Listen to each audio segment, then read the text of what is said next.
All right, welcome back to another edition of Third and Yard. Gonna go over the NFL slate for tomorrow. I think there's 13 games on the main window. I'm gonna get it fast. I'm trying to aim for 10 minutes. So we're gonna cover PrizePicks today, gonna cover a little bit of Draftkings theory, and we're gonna go from there. So you can see right here, we're on DG Fantasy. Load this up and just start cooking. 54.5% and higher is what you're looking for, but you can compare all the odds in real time very quickly. It pays for itself, and just start going down the list. You could see these: Henry, Andrews, Greg the Leg, Anthony Richardson's rush attempts, Dowdle under 9 rushing attempts, Goff over 33.5. All these things, if you want to compare it to the projection sheets I post in the Discord, that would be your best bet. My favorite one that's on here right now is going to be Harrison Butker over 7.5 points. Also his fantasy score and 1.5 field goals made. He's one of the top 3 kickers in the league. I always have exposure to him. If he sells me, he sells me. If you keep scrolling down, you can see Debo at 5 rush attempts as equity and Justin Jefferson over 6 receptions. He's 6.5 everywhere else. It's going to be tough sledding for him to get 7, but I guess he could get it done. And then Evan Engram under 5, how it's flipped. It was just juiced over 4.5 last week. Now it's down to being juiced under if you wanted to go there. And then Breece Hall, 18 rush attempts. I guess that's fine. Honestly, the Jets might even already be banned. So let's go over here to PrizePick, and as you can see, they're giving us a free square. Now, UnderDog, Chalkboard, all of them are going to be flooded with promos tomorrow. You can 100% bet on it, guaranteed. PrizePicks has their free square.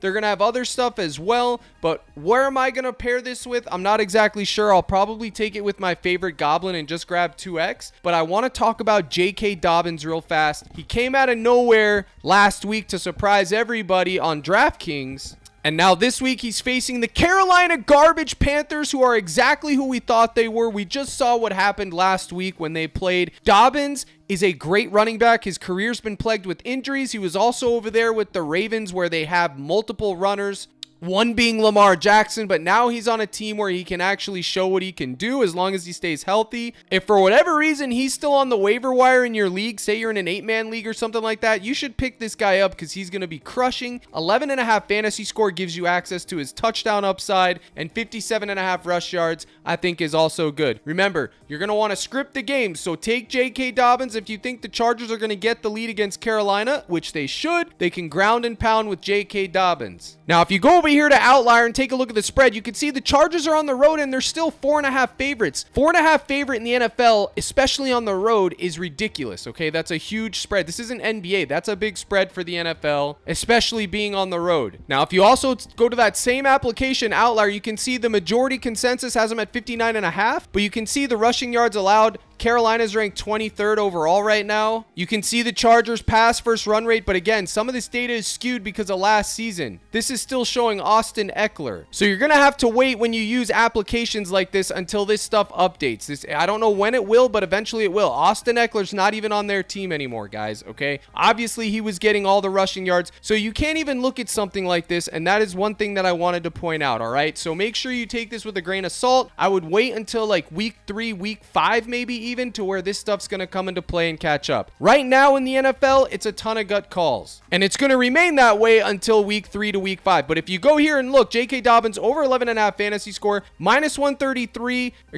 receiving yards is minus 133 on Pinnacle. His rush plus receptions is 69.5. His rush yards is actually pretty much a 50-50. It's at 54, 55, 56 across the industry. Some places have it at 59. They honestly have no clue what to price these guys at yet either. But you can see over at Pinnacle at 54.5, he's minus 122. So if he doesn't get those extra 3 yards, then we're going to be in trouble. But honestly, you just have to make gut reads right now, okay? So that's all I got to say about Dobbins. If you did want to take a shot on his rush receiving TD demon, you absolutely could. I'm not afraid of the Panthers, guys. If the Chargers can't get the lead with the Panthers and just start running, then I don't know what's going to happen, all right? And then the next two, I'm going to talk about 2 other people and then go over a little bit of DraftKings. But Jordan Mason absolutely shocked everybody except me. I was all over his over last week in the primetime slot. Christian McCaffrey is on injury reserve. Who could have saw it coming? I told you guys he was due regression. Now he's missing the next 4 games guaranteed on injured reserve. Jordan Mason stepped up. He continued to ride that train. They have a run-first offense right now. They're going to run it down your throat. I'm not afraid of the Vikings. I don't care what they did against the Giants. I'm taking Jordan Mason, and if he sells, he sells. 74.5 rush yards.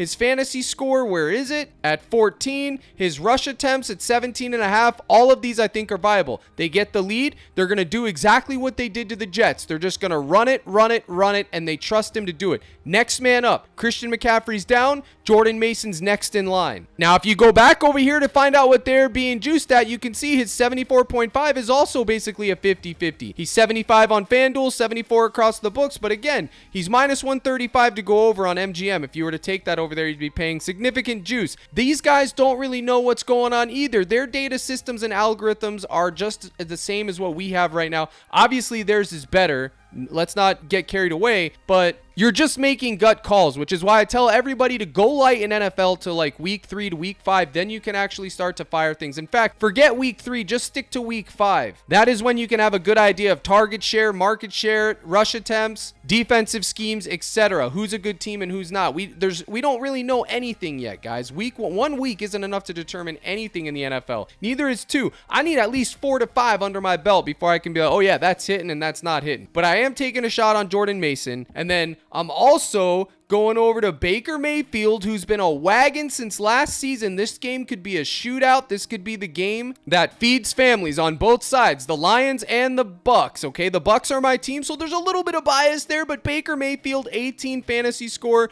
I'm absolutely going to take a shot there. I'm going to take a shot on his rushing yards, his passing yards. I think all 3 of these I think have merit, okay? All 3 of these I like, and I'm going to take a shot on all of them. I got him a little cheaper earlier in the week, and then I think you could pair it up with Mike Evans. If you're going to take anything Mike Evans, I would probably take his fantasy score because he has such high touchdown equity. I mean, he led the league last season in touchdowns, by the way, with 13, tied with none other than the cheetah Tyreek Hill. So that's something to consider. You could pair him up with Godwin, McMillan, 29.5 receiving yards. I mean, any of these are fine. He got 32 last week. They didn't really need to throw that much last week. The thing was well in hand. The game was over, but you could absolutely target them. I like that for a stack. Same thing with DraftKings. Jared Goff, his passing yards I think would be fine, but honestly, his is a little bit more dicey because they have 2 running backs, Montgomery and Gibbs, and both of those guys are going to eat, which is why I think that Gibbs 14 fantasy score is the way to go. I think that he has touchdown equity. He catches a lot of balls. Pause. His rushing receiving yards could be fine,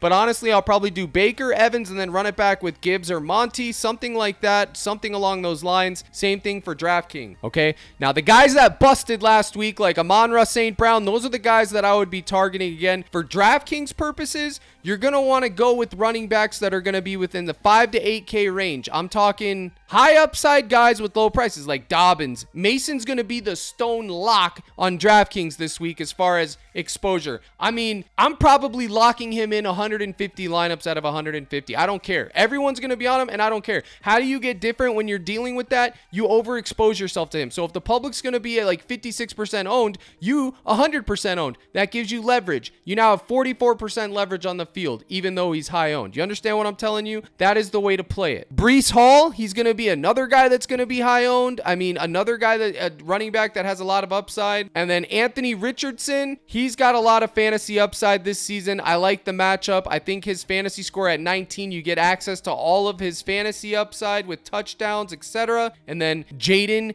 Daniels, a similar prototype. These 2 teams are poverty, and I think I'm going to have significant exposure to him as well. These 2 gents will 100% be in my DraftKings, my PrizePicks, ParlayPlay. I'm going to have a bunch of these in my lineups, guys, okay? Now, this video is not very analytical because I actually have things to do. Unfortunately, this week wasn't what I expected. Until MLB is done, the content's going to be light. However, if you want full projections, you can join my Discord, and you can see right here, Jordan Mason, I have him for 18 attempts, 99 rushing yards, and 15 fantasy points, okay? That's what my projection is for Jordan Mason. And then J.K. Dobbins, I have him right at 59.8 yards, okay? So it's going to be close. It's going to be a sweat, but that is what I have. Now, tomorrow morning before lock, 9:30 a.m., I will have a live stream in the Discord, so make sure you're in there. We'll go over all our last-minute lineups. I do have lineups already posted. You can go to CaptainCrush.net, scroll down to the gold Gold package, you'll get access to my plays, my slips, my lineups, the projection sheets, and then more importantly, the live streams right here. 1 month, you can get it right there. CaptainCrush.net. It's easy peasy lemon squeezy. Sign up with any of my partners. DG Fantasy Crush 35 Crush. You'll get a month, 35% off their season packages, and it's a great deal. You can't beat it with a stick. So I hope this helps you with where to go. Here's the salute. Good luck in all your contests. And as always, my brothers and sisters in Christ, let's crush.